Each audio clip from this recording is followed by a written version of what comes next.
Ruth and Naomi. During a time of famine in Israel, an Israelite named Naomi moved to the land of Moab with her husband and their 2 sons. Later, Naomi's husband died. Her sons married Ruth and Orpah, who were Moabites. Sadly, in time Naomi's sons died. When Naomi heard that the famine in Israel was over, she decided to return home. Ruth and Orpah traveled with her, but while on the road, Naomi told them, "You were good wives to my sons and good daughters-in-law to me. I want you both to marry again. Go home to Moab." The women said, "We love you. We don't want to leave you." Naomi kept telling them to go.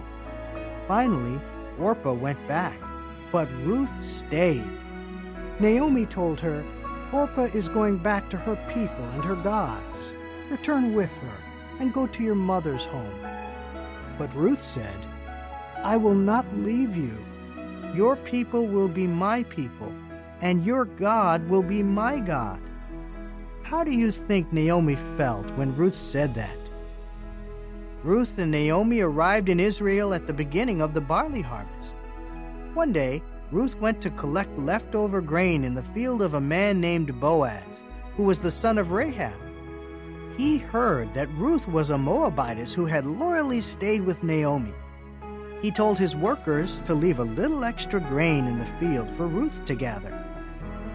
That evening, Naomi asked Ruth, "Whose field did you work in today?" Ruth said, "The field of a man named Boaz." Naomi told her, "Boaz is one of my husband's relatives.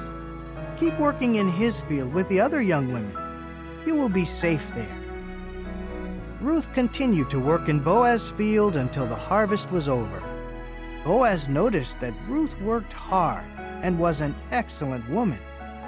In those days, if a man died and had no sons, his relative would marry his widow. So Boaz married Ruth. They had a son named Obed, who later became King David's grandfather. Naomi's friends were delighted. They said, "First, Jehovah gave you Ruth, who has been very good to you, and now you have a grandson. May Jehovah be praised." There is a friend who sticks closer than a brother. Proverbs 18:24.